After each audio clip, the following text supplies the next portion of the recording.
O telefone tocou como um tiro no silêncio da capela vazia, e quando entre os bancos de madeira polida onde o cheiro de incenso ainda pairava como uma maldição. João apertou o aparelho contra o ouvido, o coração martelando como se a avó, deitada ali há poucas horas, tivesse-se levantado para sussurrar um segredo final. Você é o herdeiro verdadeiro, disse a voz rouca do outro lado, um estranho que se apresentou como o guardião de uma verdade que poderia destruir tudo o que restava da família. João congelou, o ar de Lisboa no outono úmido infiltrando-se pela porta entreaberta, carregando o som distante de sinos da Basílica dos Mártires. Ele havia passado a vida inteira escondendo quem era, o neto gay da matriarca devota, o filho que fingia sorrisos para um pai que citava a Bíblia nas refeições de domingo. Agora, esse chamado anônimo prometia não apenas uma herança, mas uma revelação que o lançaria no centro de uma tempestade familiar. Ele desligou o telefone com mãos trêmulas, o peso da avó no caixão atrás dele parecendo-se erguer como uma testemunha silenciosa. Quem era esse homem? E porque, no dia em que enterrava o único laço que o ancorava ao passado, o futuro começava com uma mentira desenterrada. A família se reuniu no cemitério de Alto de São João sob um céu cinzento que ameaçava chuva, mas que, por milagre, se conteve em gotas tímidas sobre as lápides antigas. João ficou à margem, vestindo o terno preto que apertava nos ombros, sentindo o olhar acusador do irmão mais velho, Miguel, que apertava a mão da esposa com possessividade. Ela deixou tudo para mim, murmurara Miguel na véspera, os olhos brilhando com a ganância de quem via na herança o fim das dívidas acumuladas em apostas no cassino de Estoril. A mãe de João, com seu rosário entre os dedos ossudos, murmurava orações pela alma da avó, ignorando o filho mais novo como se ele fosse uma sombra indesejada. Dona Maria, a avó, havia sido o escudo de João, a mulher que, em segredo, lhe enviava livros sobre artistas que era de Lisboa e lhe contava histórias de amores proibidos nas ruas empedradas de Alfama. Mas agora, ela se fora, e o testamento lido pelo notário confirmava as suspeitas, tudo para Miguel, a casa em Sintra, as vinhas no Douro, o legado de gerações católicas. Enquanto a terra era jogada sobre o caixão com um som surdo, João sentiu o celular vibrar novamente no bolso. O mesmo número. Ele se afastou, fingindo ajustar a gravata, e atendeu num sussurro. Não desligue. Sou o advogado particular dela, contratado há anos. Dona Maria me pediu para ligar só depois do funeral. Venha ao meu escritório em Chiado amanhã, às 10 traga só o seu coração, e a coragem de ser quem você é. A linha caiu, deixando João com um vazio que se enchia de perguntas. Advogado particular. A avó, com sua devoção pública às missas na sede de Lisboa, teria segredos assim. Ele olhou para a família reunida, rindo falsamente de anedotas sobre a falecida, e sentiu o primeiro vislumbre de raiva misturada à esperança. Pela primeira vez, o segredo que ele carregava como uma cruz, sua sexualidade, escondida desde os 17 anos, quando beijara um amigo no verão de Cascais e jurara silêncio eterno, poderia se tornar uma arma. Naquela noite, no apartamento apertado no bairro Alto, João mal dormiu. As paredes grafitadas com murais de rua ecoavam as risadas dos turistas nas tabernas abaixo, mas para ele, eram ecos de solidão. Ele se lembrava da avó visitando ali, fingindo preocupação com as festas barulhentas, mas na verdade trazendo pacotes de pastéis de nata quentes e conversas veladas sobre o amor que não se explica, mas se vive. Ela nunca soubera, ou fingira não saber, sobre Pedro, o ex-namorado que partira para Amsterdã 2 anos antes, deixando uma carta que João queimara na lareira da avó. Você merece alguém que fique, João. Alguém que veja a luz em você. Agora, com a herança em jogo, ele se perguntava se a avó havia visto mais do que ele imaginava.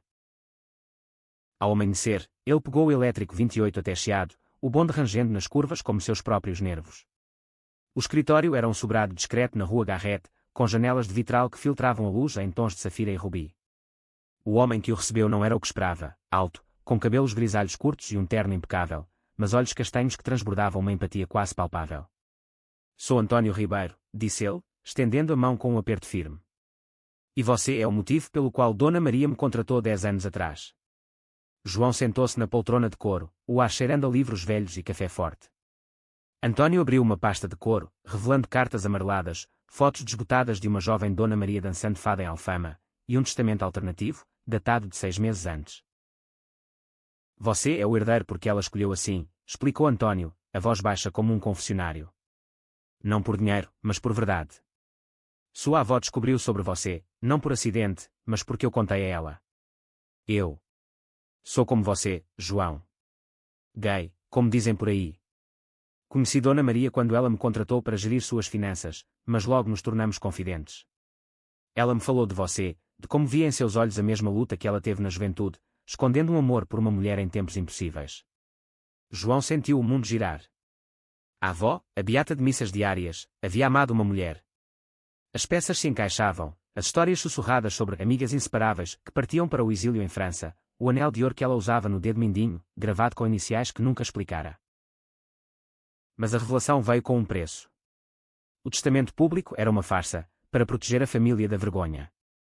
O verdadeiro deixava tudo a João, sob condição de que ele assumisse publicamente sua identidade, doasse parte para causas LGBTQ+ em Portugal, e encontrasse o amor que ilumina, não que queima. António sorriu, um sorriso que aqueceu o quarto frio. Ela me pediu para guiá-lo nisso. E, se me permite, eu gostaria de começar como amigo. João saiu dali atordoado, o sol de meio-dia batendo nas fachadas coloridas do Chiado como um tapa de realidade. Ele era rico agora, mas mais do que isso, era visto. Pela primeira vez, o peso da herança não era ouro, mas aceitação. De volta à família, o confronto veio como uma onda. Miguel o esperava no café da esquina da casa em Sintra, a mansão de pedra rosada erguendo-se atrás como um juiz silencioso. Onde você se meteu, irmãozinho? O notário ligou, há um erro no testamento. Tudo para você. Isso é loucura. Os olhos de Miguel faiscavam raiva, a esposa ao lado murmurando sobre pecados da velhice. A mãe chegou logo depois, o rosto pálido como as paredes caiadas da igreja local. João, o que você fez? Sua avó não faria isso. A menos que haja algo errado com você. As palavras cortaram como facas, e quando as noites em que ela o forçara a rezar por pureza. João sentiu o peito apertar, mas as palavras de António ecoaram, coragem. Eu sou gay, mãe. E a vovó sabia. Ela me escolheu porque me amava como sou. O silêncio que se seguiu foi ensurdecedor, quebrado apenas pelo tilintar de xícaras no café. Miguel riu, uma risada amarga que se transformou em fúria. Gay. É por isso. Você destruiu a família por uma aberração. Vou contestar isso na justiça. Sintra inteira vai saber. Ele saiu batendo a porta do carro, deixando João com a mãe, cujos olhos se encheram de lágrimas, não de raiva, mas de uma dor antiga. Eu sempre soube, filho. Mas temi por você. Temi pelo que o mundo faria. Pela primeira vez, ela o abraçou, um abraço frágil como as folhas de outono caindo no jardim da mansão. Mas a tempestade mal começara. Naquela semana, enquanto João se mudava para a casa em Sintra, um labirinto de salas com azulejos azuis contando histórias de navegadores e amores perdidos, as notícias vazaram. Jornais locais em Lisboa publicaram fofocas, herdeiro gay choca a família tradicional. Amigos de infância de Cascais o bombardearam com mensagens, algumas de apoio, outras de julgamento velado. E então, veio o segundo golpe, uma carta anônima, deslizada sob a porta, ameaçando expor segredos sujos da avó se ele não renunciasse à herança. João chamou António, que chegou à meia-noite, o rosto marcado por noites insones. É Miguel, disse ele, confirmando o que João temia. Ele contratou um detetive. Mas há mais, sua avó deixou pistas para você seguir, um mapa de memórias que leva a um esconderijo em Óbidos. Juntos, eles partiram ao amanhecer, dirigindo pela costa atlântica onde o mar batia furioso contra as falésias de Cabo da Roca. António dirigia com mãos firmes, contando histórias de sua própria juventude, um amor proibido em Coimbra, um pai que o deserdara, uma vida reconstruída como advogado para os marginalizados. João ouvia, sentindo uma conexão que ia além da amizade, um calor sutil, como o sol nascendo sobre o Tejo. Em Óbidos, a vila medieval com muralhas que sussurravam segredos, eles encontraram o esconderijo, uma pequena capela abandonada, onde Dona Maria escondera cartas de sua amante, uma poetisa de Lisboa chamada Isabel, cujas palavras falavam de amores que desafiam o céu católico. Lendo aquelas páginas à luz de velas tremuluzentes, João chorou pela avó que nunca conhecera por completo. Ela viveu pela metade, para nos proteger, murmurou. António pôs a mão em seu ombro, um toque que enviou faíscas pelo ar úmido. E você pode viver inteiro. Comigo, se quiser. O beijo que se seguiu foi tímido, nascido da vulnerabilidade compartilhada, sob as estrelas que pontilhavam o céu de Portugal como promessas. Mas o conflito escalava. Miguel moveu a ação judicial, alegando insanidade da avó, e a mídia nacional pegou o caso, batalha familiar por herança, o neto gay contra a tradição. João enfrentou repórteres na porta da mansão, seu rosto na capa do Correio da Manhã. Dentro, a mãe o defendia em sussurros, mas o pai, ausente desde o divórcio, reapareceu, citando versos da Bíblia em uma ligação furiosa. Você é uma vergonha. E então, o maior susto, António recebeu uma ameaça de morte, um bilhete deixado em seu carro. Afaste-se do sodomita ou sofra. João insistiu que Antônio ficasse na mansão, os dois barricados como amantes em uma fortaleza medieval. Nas noites de insonia, eles conversavam até o amanhecer, sobre sonhos de viagens pelo Algarve, sobre fundar uma fundação em nome da avó para jovens que era em Portugal. O amor crescia devagar, entre toques casuais e olhares que diziam mais que palavras, um bálsamo contra a raiva externa. Mas o clímax veio em uma audiência no Tribunal de Lisboa, onde Miguel apresentou provas fabricadas, fotos antigas manipuladas sugerindo que João havia influenciado a avó. Sentado no banco de madeira dura, João viu o juiz franzir a testa, a galeria lotada de curiosos murmurando. Antônio, ao seu lado como advogado, rebateu com as cartas de Isabel, provando a lucidez da avó e seu desejo de quebrar correntes. Dona Maria escolheu o amor sobre o medo, declarou ele, a voz ecoando como um sino. Miguel, no banco oposto, empalideceu ao ver as evidências. Naquele momento, um aliado inesperado surgiu, a mãe de João, levantando-se tremendo. Meu marido, o pai dele, me traiu por anos. Eu vivi na mentira por causa da família. Deixem meu filho viver a verdade que eu não pude. O tribunal explodiu em sussurros, o juiz batendo o martelo para silêncio. Horas depois, o verdito, a herança era de João, irrevogável. Miguel saiu derrotado, mas não sem uma última cartada, uma confissão sussurrada a João no corredor: eu invejava você. Sempre. Por ser livre. Era o primeiro vislumbre de humanidade no irmão, uma rachadura na armadura de ódio. Com a poeira assentando, João e Antônio caminharam pelo rocio ao pôr do sol, o Tejo refletindo tons de laranja como um espelho de redenção.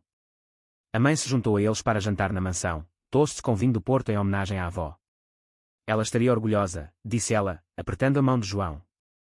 E naquela noite, sob as estrelas de Sintra, João e Antônio selaram seu amor não com pressa, mas com promessas, de construir uma vida onde o passado não ditasse o futuro, onde o amor, em todas as suas formas, florescesse como as flores de laranjeira em Lisboa. Anos depois, a Fundação Dona Maria florescia, ajudando jovens a navegar em mares de preconceito. João, agora assumido e radiante, olhava para o retrato da avó na sala principal, vendo nela não uma santa, mas uma revolucionária do coração. O estranho que ligara após o funeral não era mais estranho, era o começo de tudo.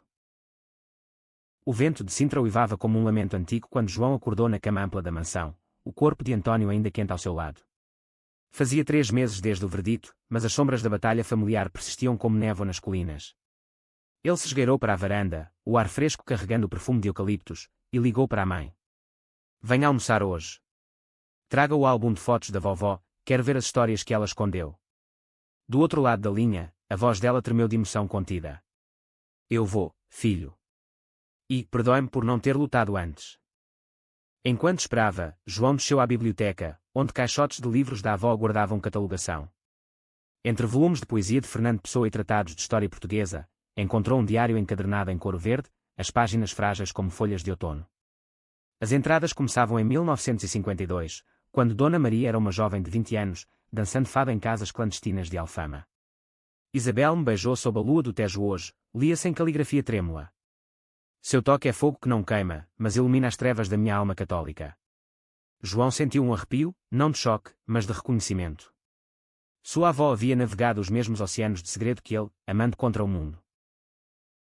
Antônio apareceu na porta, cabelo desgrenhado e sorriso sonolento, carregando 2 xícaras de café. O que encontrou agora? Ele se sentou ao lado, o joelho roçando o de João em um gesto casual que ainda enviava ondas de calor juntos, leram as confissões, casamentos arranjados para encobrir paixões, fugas para vilas remotas no Alentejo, a dor de um aborto forçado para preservar aparências. Ela me ensinou a sobreviver, murmurou Antônio, traçando uma linha no papel, mas você, João, me ensina a viver. O beijo que se seguiu foi profundo, um selo sobre as páginas do passado, interrompido apenas pelo som de pneus no cascalho, a mãe chegava. O almoço na varanda foi um ritual hesitante, queijos de serpa, azeitonas pretas reluzentes, vinho verde gelado. A mãe, Sofia, folheou o álbum com mãos que tremiam ligeiramente, parando em uma foto de Dona Maria e Isabel em uma praia do Algarve, rindo com saias esvoaçantes. Sua avó nunca falou, mas eu via nos olhos dela uma tristeza que o rosário não curava. Sofia pausou, olhando para João.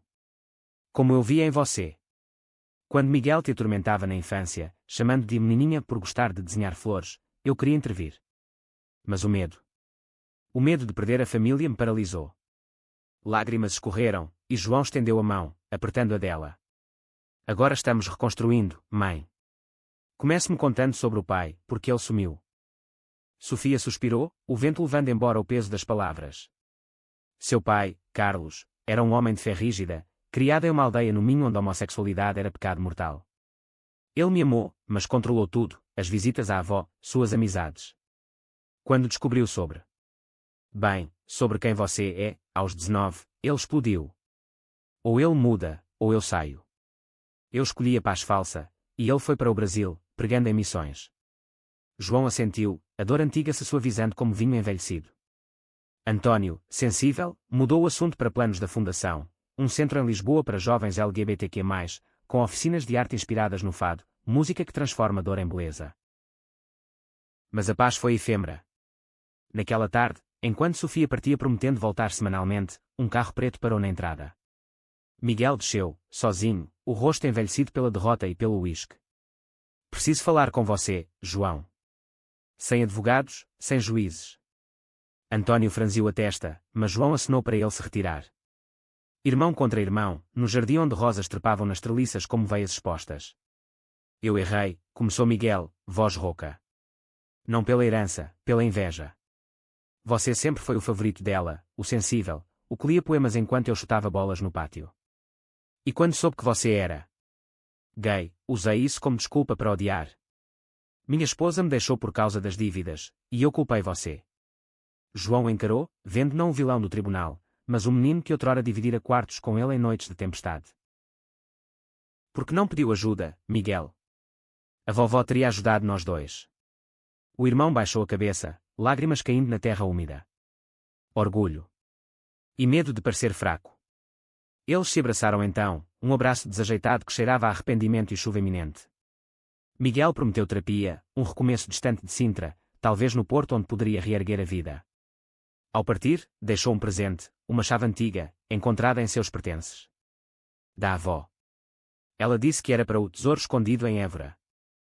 A descoberta os levou a uma jornada sul, através de planícies douradas do Alentejo onde o sol batia impiedoso.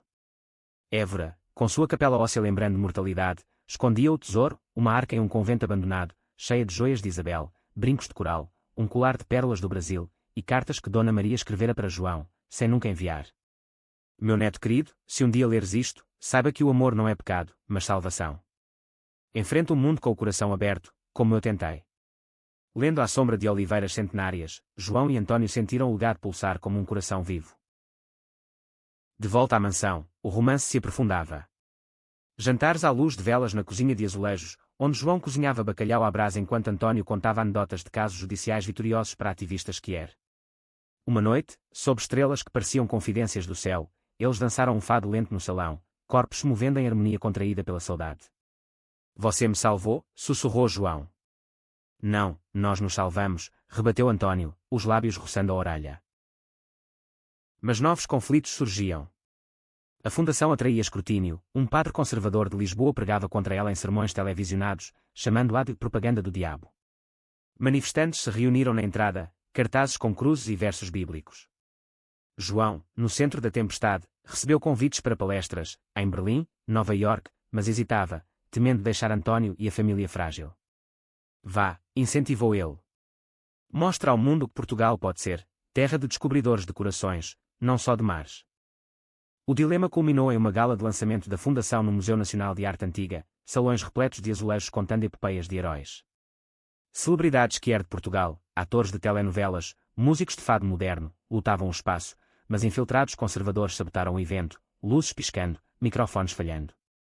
João subiu ao pódio, coração acelerado, e falou: minha avó me ensinou que herança não é ouro, mas coragem. Hoje, honro isso combatendo o ódio com amor. A multidão aplaudiu, mas um homem na plateia, um primo distante, gritou: traidores da fé.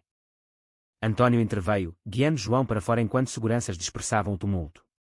No carro, fugindo pelas ruas iluminadas do Tejo, eles riram nervosamente da adrenalina. Você foi brilhante, disse Antônio. E você foi meu herói, rebateu João, puxando-o para um beijo apaixonado no banco traseiro, o mundo lá fora borrado em luzes neon. Enquanto isso, laços familiares se teciam devagar. Miguel ligava semanalmente, compartilhando progressos na terapia, convidando João para um jogo de futebol no Estádio da Luz, não como rivais, mas como irmãos. Sofia, a mãe, começou a namorar um viúvo progressista de Cascais, encontrando sua própria liberdade aos 60. Você me deu permissão para viver, confidenciou ela uma tarde, passeando pelos jardins de Sintra onde monstros de pedra guardavam segredos. Mas o maior teste veio com o retorno do pai. Uma carta chegou de São Paulo, escrita em português arcaico: Filho, ouvi sobre a herança e o escândalo. Volto para confrontar meus demonios. Carlos desembarcou no aeroporto de Lisboa, envelhecido, com uma Bíblia surrada na mão. O reencontro foi na mansão, sob o olhar vigilante de António e Sofia.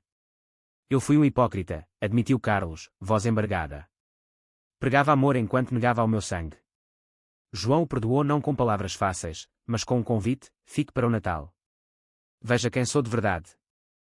O Natal em Sintra foi um milagre de luzes, árvore adornada com enfeites da avó, mesa farta de rabanadas e filhós, risadas e quando onde outrora reinava silêncio. Miguel trouxe a família remendada, Carlos leu passagens da Bíblia sobre aceitação, não julgamento. E naquela meia-noite, sob neve rara que caía como bênçãos, João e António trocaram votos sussurrados na capela da propriedade, um casamento simbólico com a avó como testemunha etérea. Primavera irrompeu em Sintra como uma declaração de guerra contra o inverno, flores de camélia explodindo em rosas e brancos contra o verde úmido das colinas. João acordava com o canto de pássaros, o corpo entrelaçado ao de António, mas uma inquietação o roía, a fundação crescia, mas atraía inimigos mais sombrios. Relatos de jovens atendidos, um garoto de Faro espancado por neonazistas, uma trans de Coimbra demitida por preconceito, enchiam sua caixa de e-mails, transformando o idealismo em urgência febril. Precisamos de aliados poderosos, disse António uma manhã, folheando jornais no café da vila, onde o aroma de pão fresco misturava-se ao burburinho de locais. Políticos, celebridades, alguém que dê peso. João assentiu, mas seu pensamento vagava para o passado. Pedro, o ex que partira, havia ligado na semana anterior, de Amsterdã, oferecendo ajuda com contatos na Europa. A voz dele, suave como sempre, reavivara memórias doces amargas de beijos roubados em praias desertas de Sagres. Eu errei ao ir embora, dissera Pedro.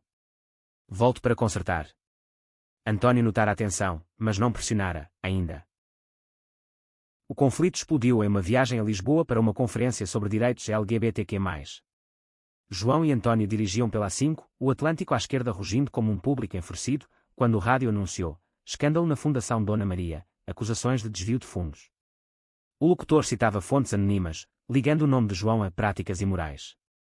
Parando em um miradouro, João desligou o carro, mãos no volante brancas de raiva. É Miguel de novo. Ou pior.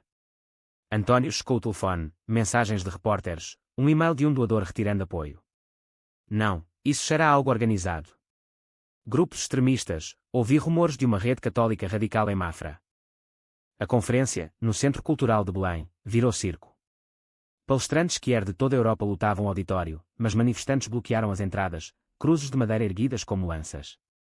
João subiu ao palco, flanqueado por António, e falou com voz que tremia mas crescia: eles nos chamam de pecado, mas o verdadeiro pecado é o silêncio. Minha avó quebrou o dela, eu quebro o meu. Aplausos ribombaram, mas no QIA, uma mulher de véu negro acusou: você corrompe a juventude portuguesa com mentiras.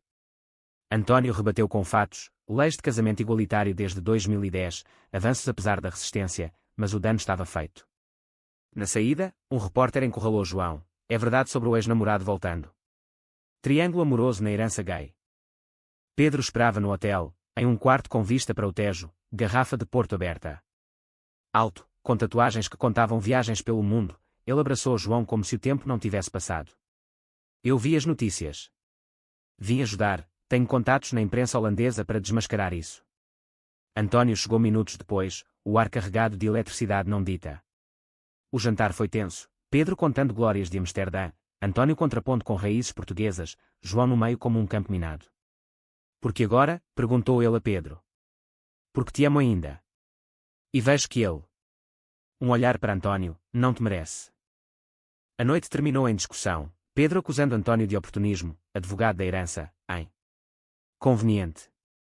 António retrucando com maturidade: eu amo João pelo que ele é, não pelo que ele tem. João, exausto, pediu espaço, saindo para caminhar pelas docas onde pescadores cantavam fado melancólico. O Tejo lambia as pedras como um amante traído, e ele se perguntou: era lealdade ao passado ou medo do futuro? Voltando, encontrou os dois em trégua frágil, bebendo em silêncio. Escolho nós, disse António, beijando-o diante de Pedro. Mas aceito sua ajuda, como amigo. Dias depois, a investigação revelou a fonte, um ex-funcionário da Fundação, subornado por uma seita em Mafra ligada a Miguel inadvertidamente. Com provas de Pedro, áudios incriminadores, eles publicaram uma refutação no público, virando o jogo. A mídia agora elogiava João como o herdeiro corajoso.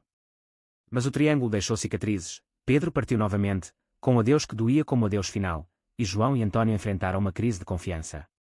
Você hesitou, acusou António uma noite, na cama fria da mansão. Eu vi em seus olhos. João chorou, admitindo, medo de perder o que construímos. Mas você é meu porto seguro. Para curar, eles fugiram para o Douro, vinhedos em terraços como escadas para o céu. Em uma quinta isolada, colhendo uvas sob sol dourado, conversaram nuas almas, medos de envelhecerem sozinhos, sonhos de adoção, o peso de ser o casal gay de Portugal. O amor renasceu em piqueniques à beira-rio, onde barcos rabelos dançavam na água, e em noites de estrelas onde prometeram, contra tempestades, juntos. De volta, a família se unia mais. Carlos, o pai, começou a frequentar a fundação, liderando grupos de pais de jovens que era sua redenção pública. Miguel, divorciado mas sóbrio, ajudava na administração, transformando inveja em parceria. Sofia florescia, pintando retratos de Dona Maria e Isabel, expondo em galerias de Lisboa. Mas um novo conflito, uma jovem da fundação, Ana, de 22 anos, trans e fugida de uma família em Beja, confidenciou a João um segredo: ela estava grávida de um namorado abusivo, temendo o julgamento. Eles me matariam se soubessem. João a acolheu na mansão, mas a notícia vazou, reacendendo protestos. Manifestantes gritavam assassinos de bebês, fora dos portões, e a polícia interveio com gás lacrimogéneo. No caos, António foi ferido, um soco na multidão, costurando o supercílio no hospital enquanto João velava, raiva fervendo. Isso acaba agora, jurou. Eles organizaram um contraprotesto no Rossio, centenas de Quier e aliados, bandeiras arco-íris ondulando como ondas do mar. João discursou: Portugal descobriu o mundo, agora descubra o amor em todas as formas. A multidão cantou, a portuguesa, remichada com hinos Pride, um hino de unidade. Ana deu à luz uma menina saudável, batizada Isabel em homenagem à amante da avó. João e António se tornaram padrinhos, o quarto da mansão enquanto com choro infantil, um som de futuro. Enquanto o verão se aproximava, com festas de São João em portas flamejantes, João sentiu a paz se instalando. Mas um telefonema de um historiador em Coimbra abalou tudo. Descobri arquivos. Sua avó não era só amante de Isabel, ela financiou uma rede underground de Quier nos anos 60, ajudando a escapar ditadura. O legado se expandia, prometendo mais revelações, e mais batalhas. O calor do verão português envolvia Lisboa como um abraço sufocante, o ar denso com o cheiro de sardinha grelhada nas ruas de Alfama durante as festas de Santo António. João e António caminhavam de mãos dadas pelo bairro, ignorando olhares curiosos, um gesto de desafio após meses de vitórias e cicatrizes. A fundação agora tinha filiais em Porto e Faro, mas o telefonema do historiador, professor Mendes, pairava como uma nuvem. Os arquivos estão em risco, a igreja quer incinerá-los como heresia. Eles marcaram um encontro em Coimbra, a cidade das 7 colinas onde o Mondego serpenteava como veias de história. A viagem de trem foi um interlúdio romântico, piquenique de queijos e vinhos no vagão, risadas sobre anedotas da avó encontradas no diário, como sua fuga disfarçada de freira para encontrar Isabel em um convento de Tomar. Chegando a Coimbra, a Universidade Antiga os recebeu com fachadas góticas douradas pelo sol poente. Mendes, um homem franzino de óculos grossos, os levou a uma biblioteca subterrânea, cheirando a mofo e segredos. Caixas de papelão continham manifestos datilografados, Liga das Sombras Amorosas, uma rede que Dona Maria fundara, smugglando documentos e pessoas durante o salazarismo. Ela salvou vidas, explicou Mendes. Mas nomes codificados, o herdeiro pode ser você, João. A emoção veio com perigo. Naquela noite, enquanto jantavam em uma tasca de chanfana, um homem os seguiu, alto, com cicatriz no queixo, murmurando no celular. De volta ao hotel, a porta do quarto foi arrombada, papéis rasgados, laptop de Mendes roubado. Eles sabem, sussurrou António, barricando a porta com uma cadeira. A polícia veio, mas ineficaz, vândalos comuns, disseram. João ligou para Miguel: preciso de você aqui. Irmão, isso é maior que nós. Miguel chegou ao amanhecer de carro, olhos determinados. Eu cuido da segurança, contratei um amigo ex-militar. O trio formou uma frente unida, Miguel coordenando guardas para os arquivos, António revisando leis de proteção patrimonial, João contatando mídia que era internacional. Mas o conflito pessoal irrompeu quando Pedro reapareceu, voando de Amsterdã com recursos e intenções veladas. Eu posso levar os documentos para a Holanda, em segurança, propôs ele em uma reunião tensa na biblioteca. António explodiu: você quer heróis, não colecionar ex-namorados. Pedro rebateu, e você quer posse, não parceria. João interveio, voz firme, fiquem ou saiam, mas parem. Pedro, ajude como amigo, António, confia em mim. A tensão culminou em uma perseguição. Dirigindo de volta a Lisboa com cópias dos arquivos, foram seguidos por um SUV preto pelas autoestradas sinuosas do interior. Miguel acelerou, derrapando em curvas perto de Leiria onde ventos atlânticos chicoteavam os pinheiros. O perseguidor colidiu com uma barreira, mas não antes de atirar, bala raspando o retrovisor. Parando em uma pousada isolada, ofegantes, João abraçou Miguel, obrigado por ser o irmão que eu precisava. Lágrimas escorreram, de alívio, de laços reforgados no fogo. Expondo os arquivos no Jornal de Notícias, o escândalo nacional explodiu, heroína secreta, Dona Maria e a resistência que era ao Estado Novo. A Igreja negou envolvimento, mas renunciou a queimar os papéis, pressionada por opinião pública. João se tornou ícone, convidado para o Parlamento debater leis antidiscriminação. Mas a fama trouxe isolamento, repórteres acampados na mansão, amigos superficiais surgindo de todos os lados. Em uma pausa, João e António fugiram para as ilhas dos Açores, São Miguel, com suas lagoas turquesas e vulcões adormecidos. Caminhando por trilhas de hortênsias azuis, eles redescobriram o íntimo, conversas sobre filhos, um dia, sobre envelhecer em uma Portugal mais gentil. Quero casar de verdade, confessou João, ajoelhando na areia negra de Ponta Delgada. António, olhos marejados, aceitou com um anel de lava polida, símbolo de paixão vulcânica. De volta, o casamento planejava-se para o outono em Sintra, na mesma capela onde Dona Maria se casara falsamente. A família inteira se envolvia, Sofia costurando o smoking, Carlos oficiando uma bênção não religiosa, Miguel como padrinho. Mas um obstáculo, o padre local recusou a cerimônia, citando doutrina. Então fazemos no jardim, decretou João. Sob o céu que testemunhou amores da avó. Enquanto preparativos fervilhavam, Ana, agora mãe radiante, confidenciou uma crise. O pai dela, um fazendeiro conservador do Alentejo, ameaçava processar pela custódia da neta, alegando ambiente impróprio na fundação. João a defendeu em corte, testemunhando sobre o amor que nutria a criança. O juiz, sensibilizado pelas histórias da avó, negou o pedido. Amor é o melhor berço, sentenciou. O casamento amanheceu chuvoso, mas o sol rompeu como bênção. Convidados, Kier de Faro a Porto, aliados internacionais, lutavam o jardim, rosas molhadas brilhando como joias. Miguel discursou, voz embargada, de inimigos a família, isso é o milagre português.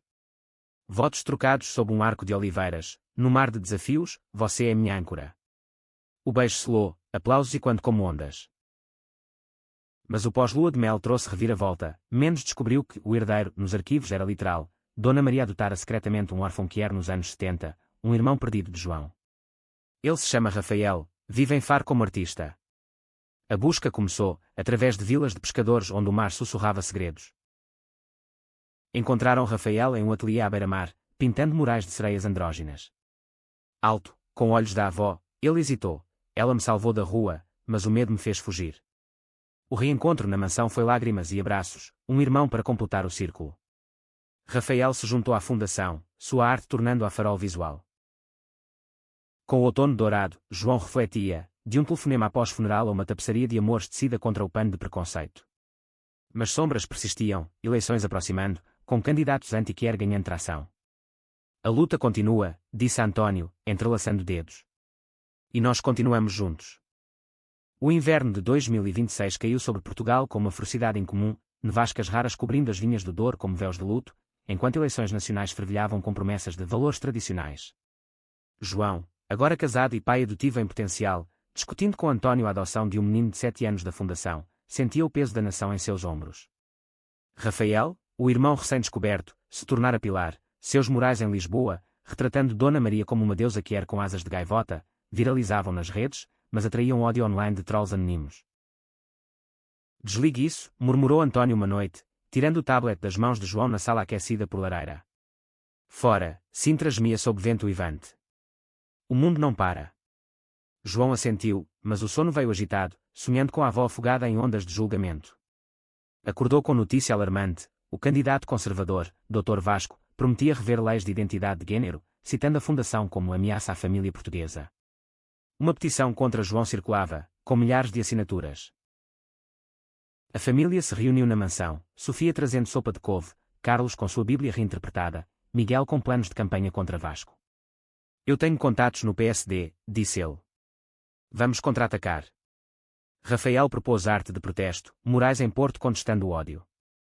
Mas o golpe veio pessoal. Vasco era primo distante de Carlos, e ligou para ele: diga ao seu filho degenerado para se calar, ou expõe segredos da família, como o adultério da sua mãe.